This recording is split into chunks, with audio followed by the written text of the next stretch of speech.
Hello friends, Vivekananda academy of human excellence में मैं उर्मिला सालुंखे आप सभी का स्वागत करती हूँ। छात्रों, आज हम देखने वाले हैं लेसन नंबर 5 जिसका नाम है हामिद खां और यह पाठ हमारे 9वीं कक्षा के संचयन पाठ्य पुस्तक से है। लेसन का नाम है हामिद खां और इसके लेखक हैं एस.के. पोट्टेकाट। लेखक हैं एस.के. पोट्टेकाट। तक्षशिला पाकिस्तान में आगजनी समाचार पत्र की यह खबर पढ़ते ही मुझे हामिद खां याद आया। तक्षशिला कहाँ पर है? अब पाकिस्तान में है और वहाँ पर आगजनी न्यूज़ क्या थी? तक्षशिला में आगजनी यानी उपद्रवियों द्वारा लगाई गई आग, उसे कहते हैं आगजनी। तक्षशिला में आगजनी, यह समाचार पत्र में क्या थी? न्यूज़ थी। और यह न्यूज़ यानी कि खबर पढ़ते ही लेखक को हामिद खां याद आया। मैंने भगवान से विनती की, हे भगवान, मेरे हामिद खां की दुकान को इस आगजनी से बचा लेना। लेखक ने भगवान से विनती की, हे भगवान, मेरे हामिद खां की दुकान को इस आगजनी से बचा लेना। यह जो आग लगाई गई है उससे इस दुकान को बचा लेना। अभी 2 साल ही तो बीते हैं जब मैं तक्षशिला के पौराणिक खंडहर देखने गया था। पौराणिक खंडहर मतलब धार्मिक जो ऐसे स्थल हैं कि पहले बहुत अच्छे तरीके से थे लेकिन अब उनकी हालत खराब हो गई है, लेकिन फिर भी उसका अपना महत्व कम नहीं होता है। इसीलिए लेखक तक्षशिला में जो पौराणिक जो खंडहर जो थे वहाँ देखने के लिए गए थे। एक और कड़कड़ाती धूप, दूसरी ओर भूख और प्यास के मारे बुरा हाल हो रहा था। रेलवे स्टेशन से करीब 1.25 मील की दूरी पर बसे एक गांव की ओर निकल पड़ा। लेखक वह खंडहर देखने गए थे। तब क्या हो गया था? कड़कड़ाती धूप थी, दूसरी ओर उन्हें भूख भी लगी थी, प्यास भी लगी थी, उनकी हालत बहुत खराब हो गई थी। और रेलवे स्टेशन से करीब 1.25 मील की दूरी पर एक गांव था और वह उस गांव की तरफ निकल पड़े। हस्तरेखाओं के समान फैली गलियों से भरा तंग बाजार। हस्तरेखा हमारे हाथों के ऊपर जो रेखाएं होती है, देखा है आपने कभी उसको? वह इतनी अलग अलग टाइप से इधर उधर बिखरी हुई रहती है। वैसे ही वहाँ पर हस्तरेखा के समान फैली हुई क्या थी? गलियाँ थी। और उन गलियों में क्या था? एकदम से तंग बाजार, मतलब कि उन बाज़ारों में बहुत चिपके हुए दुकान थे और लोगों की भीड़ भी थी। जहाँ कहीं नज़र पड़ी धुआं, मच्छर और गंदगी से भरी जगहें ही दिखी। और लेखक ने जहाँ जहाँ पर देखा वहाँ पर उन्होंने पाया कि वहाँ पर बहुत सारा धुआं था, मच्छर और गंदगी से भरी जगह थी। कहीं कहीं तो सड़े हुए चमड़े की बदबू ने स्वागत किया। वहाँ पर कहीं कहीं जगह तो सड़ा हुआ चमड़ा, वो क्या हो गया था? सड़ गया था। उसकी क्या आ रही थी? बदबू आ रही थी। और वह बदबू भी लेखक को सूंघने को मिली, जैसे कि उन चमड़ों ने उनका स्वागत ही किया है, उनकी बदबू ने। लंबे कद के पठान अपनी सहज अलमस्त चाल में चलते नजर आ रहे थे, अलमस्त अपनी ही मस्ती में। लेकिन वहाँ पर जो पठान जो थे उनके कद लंबे थे और वह अपनी मस्ती में ही क्या कर रहे थे? चल रहे थे। चारों तरफ चक्कर लगा लिया पर अभी तक कोई होटल नहीं नजर आया। लेखक ने चारों तरफ घूमे, इधर उधर देखा, लेकिन कोई भी होटल उन्हें नजर आया। फिर मन में विचार आया, इस गांव में होटल की ज़रूरत ही क्या होगी?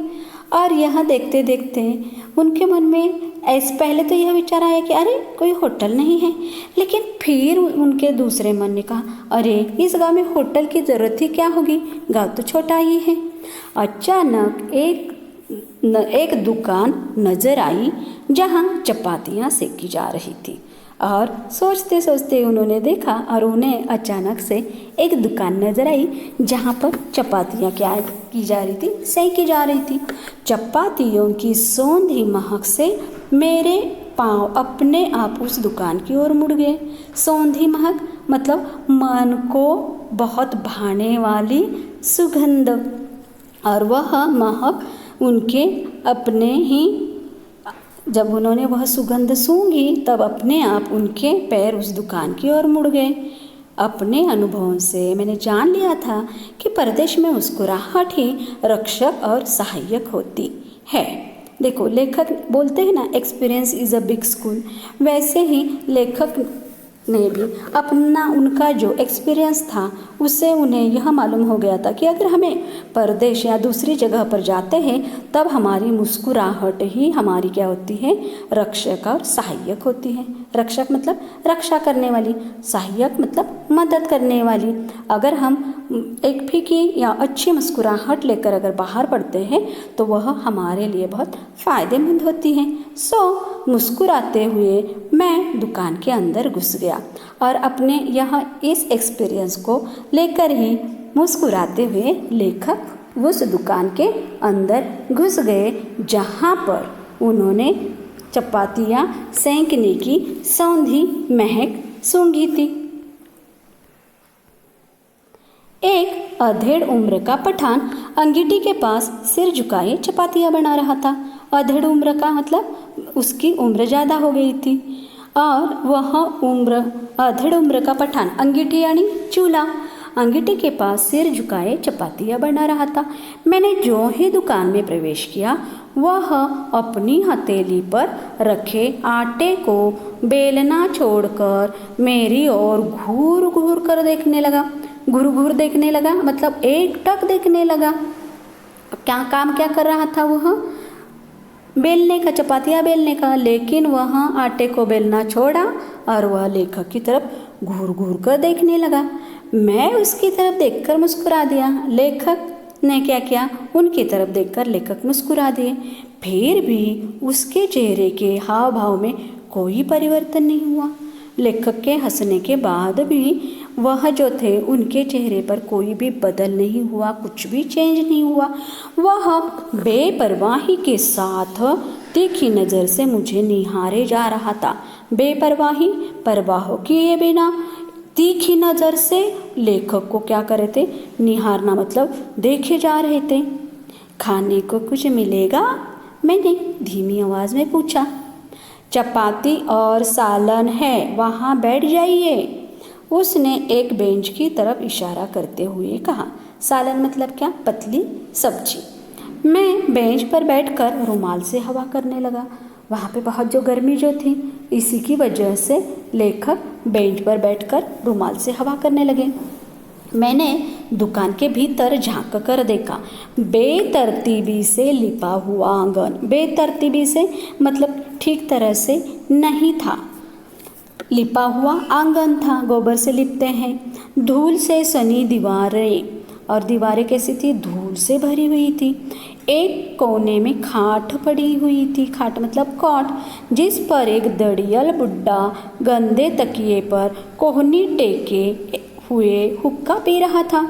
और वहाँ पर एक खाट थी, वहाँ पर एक दड़ियल मतलब दाढ़ी वाला जो बुड्ढा था वह एक गंदे तकिए पर अपनी कोहनी को टेके हुए क्या कर रहा था? हुक्का पी रहा था। हुक्के की गुड़गुड़ाहट में उसने अपने आप को ही नहीं बल्कि सारे जहान को बुला रखा था। सारे जहान मतलब आजू बाजू का सभी प्रदेश, पृथ्वी, माहौल, सब उसके लिए कुछ उसके ध्यान में ही नहीं था, वो अपने ही धुन में था। भाईजान, आप कहाँ के रहने वाले हैं? चपाती को अंगारे पर रखते हुए उस अधेड़ उम्र के पठान ने पूछा। देखो, फिर वह चपाती बेल रहे थे, सेक भी रहे थे। तब उन्होंने पूछा लेखक को कि भाईजान, आप कहाँ के रहने वाले हो? मालाबार के, मैंने जवाब दिया। लेखक ने कहा कि मालाबार के।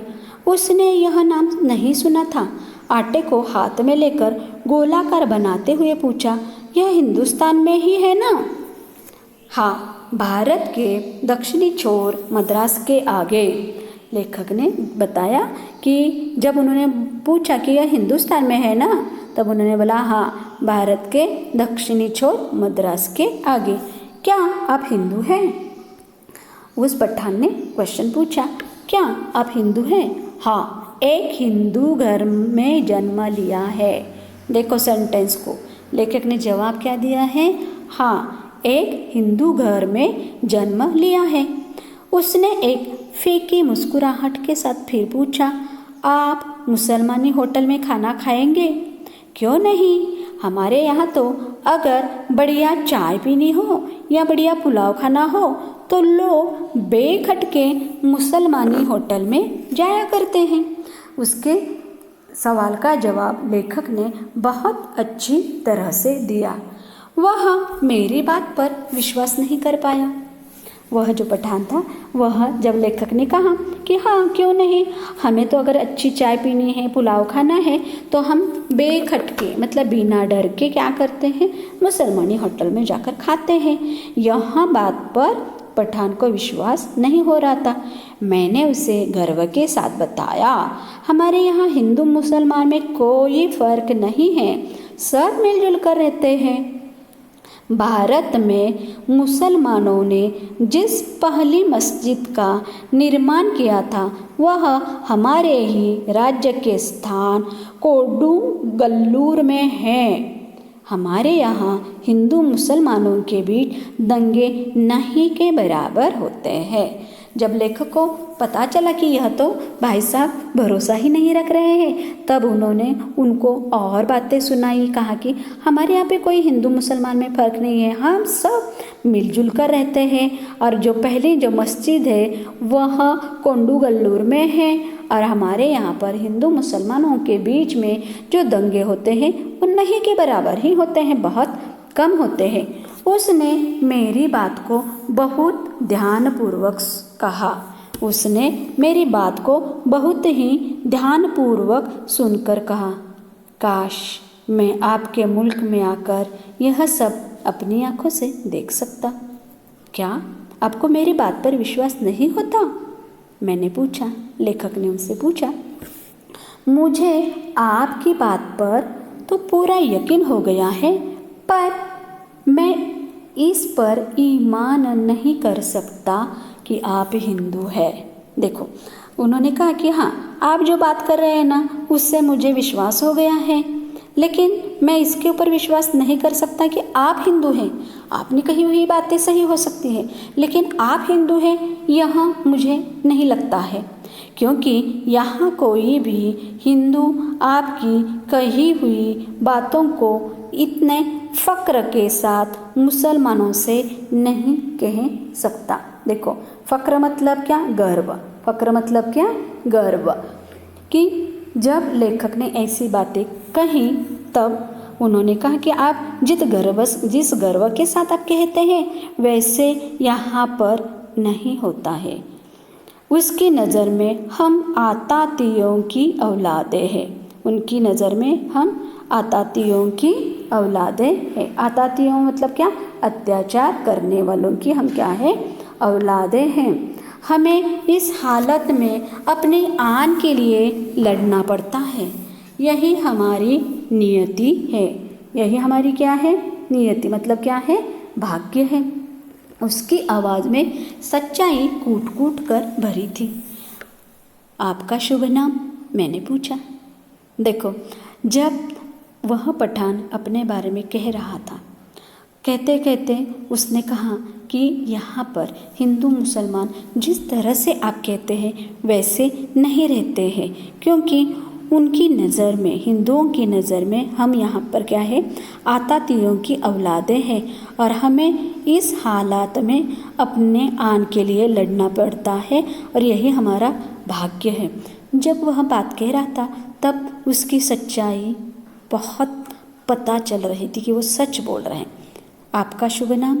मैंने पूछा। लेखक ने उनका नाम पूछा। हामिद खां। वो जो चारपाई पर बैठे हैं वो मेरे अब्बा जान हैं। अच्छा, आप 10 मिनट तक इंतज़ार कीजिए, सालन अभी पक रहा है। मैं इंतज़ार करने लगा। अरे ओ अब्दुल!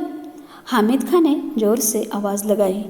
एक छोकरा दौड़ता हुआ आया जो आंगन में चटाई बिछाकर लाल मिर्च सुखा रहा था। हामिद ने पश्तो भाषा में उसे कुछ आदेश दिया। पश्तो मतलब एक प्राचीन, पश्तो मतलब क्या? प्राचीन भाषा। आदेश दिया। वह दुकान के पिछवाड़े की तरफ भागा। उसने पश्तो लैंग्वेज में उसको कुछ कहा। भाईजान, जालिमों की इस दुनिया में शैतान भी लुक छुप कर चलता है। किसी पर धौंस जमा कर या मजबूर करके हम प्यार मोल नहीं ले सकते हैं। आप ईमान से मोहब्बत के नाते मेरे होटल में खाना खाने आए हैं। ऐसे ईमानदारी और मोहब्बत का असर मेरे दिल में क्यों न पड़े। जब लेखक उनके वहाँ पर गए तब उन्होंने कहा कि हम किसी के ऊपर भी किसी भी प्रकार का क्या धौंस जमा कर, मतलब कि हमारा अपना ही उसके ऊपर हक या आदेश जमा कर नहीं प्यार लिया जा सकता है, क्योंकि ये दुनिया क्या है, जालिमों की दुनिया है और इसमें शैतान भी क्या होते हैं, लुक छिप कर चलते हैं। आप बहुत प्यार से मोहब्बत से मेरे होटल में खाना खाने के लिए आए हैं। ऐसी ईमानदारी और मोहब्बत का असर मेरे दिल में क्यों न पड़े। अगर हिंदू और मुसलमान ईमान से, सच्चाई से आपस में मोहब्बत करते तो कितना अच्छा होता। दिल से धीमे स्वर में बोलते हुए वह अंगीठी से आखिरी चपाती उतार कर खड़ा हो गया। जो छोकरा पिछवाड़े की तरफ गया था, पिछवाड़ा मतलब पिछले हिस्से की तरफ, उसने एक थाली में चावल लाकर सामने रख दिया। हामिद खान ने 3-4 चपातियाँ उसमें रख दी, फिर लोहे की तश्तरी में सालन परोसा। तश्तरी मतलब प्लेट। छोकरा साफ पानी से भरा एक कटोरा मेज पर रखकर चला गया। मैंने बड़े चाव से भरपेट खाना खाया, चाव से बड़े पसंद से। कितने पैसे हुए? जेब में हाथ डालते हुए मैंने हामिद खां से पूछा। मुस्कुराते हुए हामिद खां ने हाथ पकड़ लिया और बोला, भाईजान माफ़ कीजिएगा, पैसा नहीं लूँगा, आप मेरे मेहमान हैं। देखो, खाना उन्होंने भरपेट खा लिया था। उन्होंने क्या किया था, उनको खाने के लिए 2-3 चपातियाँ दी थी, लोहे की जो प्लेट थी उसमें सालन दिया था और साफ पानी का कटोरा भी भर कर दिया था। लेखक ने बड़े पसंद से खाना खाया और उसके पैसे देने के लिए उन्होंने उनसे पूछा कितने पैसे हुए। तब उन्होंने मुस्कुराते हुए कहा, नहीं भाईजान माफ़ कीजिएगा, पैसा नहीं लूँगा, आप मेरे कौन हैं, मेहमान यानी रिश्तेदार हैं। मेहमान नवाजी की बात अलग है, एक दुकानदार के नाते आपको खाने के पैसे लेने पड़ेंगे, आपको मेरी मोहब्बत की कसम। लेखक ने उन्हें कहा कि अरे मेहमान नवाजी, रिश्तेदारी तो, अतिथि नवाजी तो ठीक है, वो अलग बात है, और आप क्या है, अब दुकानदार के नाते आपको ये खाने के पैसे लेने पड़ेंगे, आपको मेरी मोहब्बत की कसम। 1 रुपए के नोट को मैंने हामिद खां की ओर बढ़ाया। वह सकूचा रहा था, सकूचा मतलब शर्मा रहे थे। उसने वह रुपया लेकर फिर मेरे हाथ में रख दिया। भाईजान, मैंने खाने के पैसे आपसे ले लिए हैं, मगर मैं चाहता हूँ कि यह आप ही के हाथों में रहे। आप जब पहुँचे तो किसी मुसलमानी होटल में जाकर इस पैसे से पुलाव खाएं और तक्षशिला के भाई हामिद खां को याद करें। उस पठान ने तो पैसे हाथ में तो ले लिए, फिर से वापस कर दिए और कहा कि हाँ देखो, मैंने आपका मन रखने के लिए तो पैसे ले लिए थे, अब मैं ये चाहता हूँ कि ये पैसे आपके हाथों में रहे और आपको क्या करना है, इसको वहाँ पर जाकर, आप जब हिंदुस्तान चले जाओगे वहाँ पर जाकर किसी मुसलमानी होटल में जाकर क्या करो, इस पैसे का पुलाव खा लो। और यह जो मैं तक्षशिला का जो भाई हूँ ना, जिसका नाम है हामिद खां, उसको याद करो। वहाँ से लौटकर मैं तक्षशिला के खंडहरों की तरफ चला आया। उसके बाद मैंने फिर कभी हामिद खां को नहीं देखा, क्योंकि वह बाद में वह तक्षशिला गए ही नहीं। पर हामिद खां की वह आवाज़, उसके साथ बिताए क्षणों की यादें आज भी ताज़ा हैं। हमारे साथ अगर इस प्रकार से हट के कुछ ऐसे यादें अगर हमारे साथ होती हैं तो हम ऐसे यादों को भुलाए नहीं जाते हैं, ऐसी यादें भुलाए नहीं जाती हैं। उसकी वह मुस्कान आज भी मेरे दिल में बसी है। तक्षशिला के सांप्रदायिक दंगों की चिंगारियों की आग से हामिद और उसकी वह दुकान जिसने उसने मुझे भूखे को दोपहर में छाया और खाना देकर मेरी क्षुधा मतलब क्या, भूख को, तृप्त मतलब क्या, संतुष्ट किया था, मेरी क्षुधा को तृप्त किया था, बची रहे। मैं यही प्रार्थना अब भी कर रहा हूँ। लेखक को मालूम हो गया था कि यह हिंदू मुस्लिम यह जो सांप्रदायिक दंगे हैं, इसमें क्या होता था, बिना सोचे समझे सिर्फ धर्म के नाम पर लोग क्या करते हैं, एक दूसरे को नुकसान पहुंचाते हैं। तब वह यह नहीं जानते हैं कि हिंदू हो या मुस्लिम हो, है तो हम इंसान, हमें मानवता धर्म को ही याद करके रखना है, हमें मानवता धर्म को आगे चलाना होना चाहिए। लेकिन ऐसा नहीं होता है।